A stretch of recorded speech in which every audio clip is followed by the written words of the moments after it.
आरो शिवसेना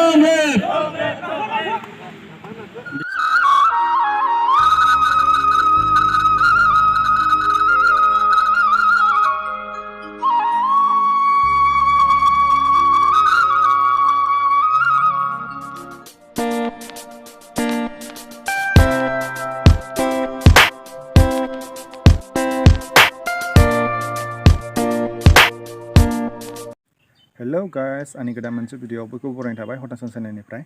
दहाय फुङावहाय मोनसे प्रग्राम लादोंमोन आरोना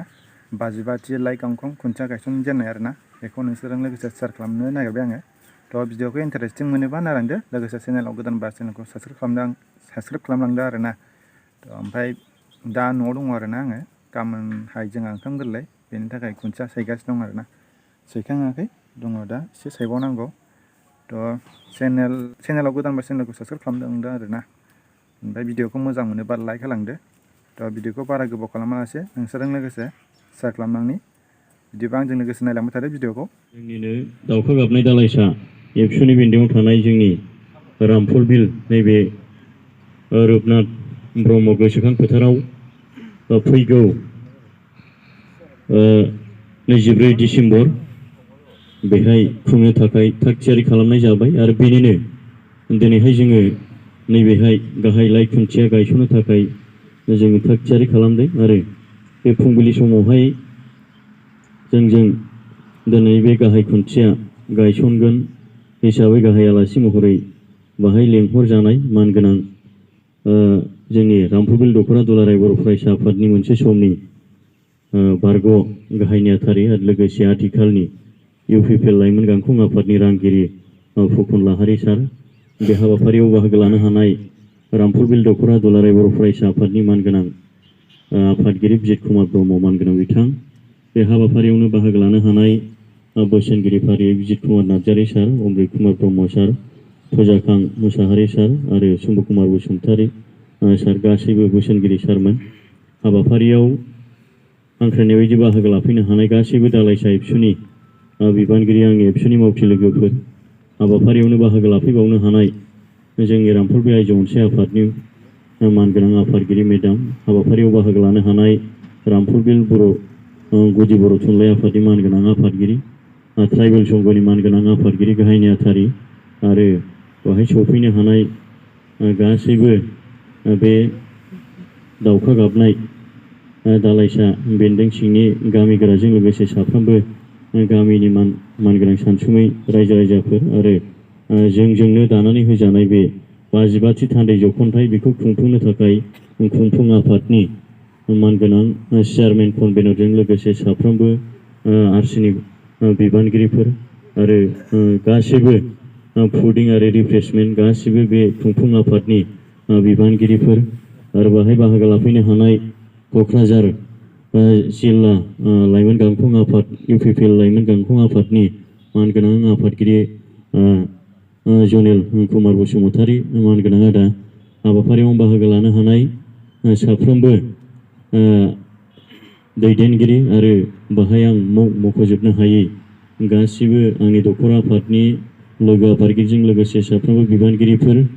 बाहागो लानो हानाय साफ्रोमबो दैदेनगिरि मानगोनां बिथांमोन आङो सिगांग्रो बयखौबो फुंबिलिनि खनसेबाव गाहाम हामलायनाय बावहरबाय लोगोसे जोंनि जे दुलाराय बर' फरायसा आफादनि आर'ज मेथाइ बेखौ आङो बयखौबो खननो थाखाय आं बे समाव खावलायबाय स्टार्ट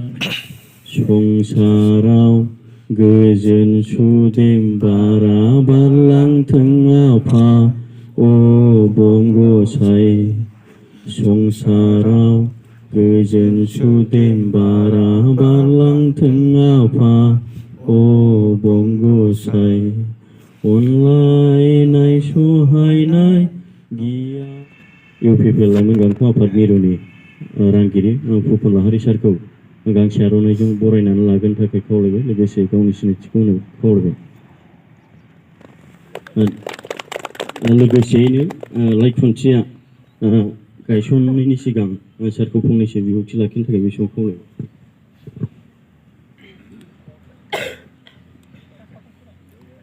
दिनैनि बे फुंबिलि समाव रुपनाथ ब्रह्म मेम'रियेल फिल्ड बेवहाय रामफलबिल दख'रा दुलाराय बर' फरायसा आफादनि जे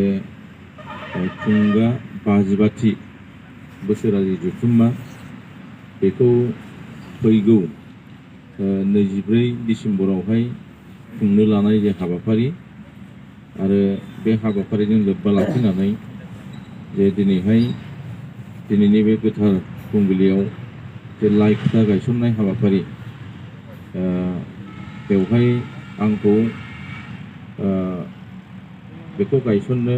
आलासि महरै लेंहरनायनि थाखाय आं गिबियावनो रामफलबिल दख'रा दुलाराय बर' फरायसा आफादनि गासै आफादगिरि नेहाथारियारि बिबानगिरि बिथांनिसिम आं साबायखर जासिग्रोदों आरो बे हाबाफारियावनो बाहागो लानो हानाय रामफलबिल दख'रा दुलाराय बर' फरायसा आफादनि गासै बोसोनगिरि बिथांमोन दख'रा आफादनि आफादगिरि गाहाय नेहाथारिजों लोगोसे गासै बिबानगिरि दैदेनगिरि लोगो नोंथांमोन आरो बेवहायनो बाहागो लानो हानाय रामफलबिल दख'रा जोंहा आयंखौ एसे माखासे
Porque boleh saya tentang ini macam kalau foto video macam kan ini tentang berapa sih? Ini sih baik. बयखौबो जाहाथे लाइक खुन्थियाखौ थिखोयो आरो बयबो जय होयो आङो खावलायदों आरो शिबसलम लेफ्ट आरो शिबसलम लेफ्ट आरो शिबसलम लेफ्ट आरो शिबसलम लेफ्ट एबसलम लेफ्ट एबसलम लेफ्ट आरो शिबसलम लेफ्ट बयबो जरै थिखोना बयबो थिखो नारखो बयबो नारखो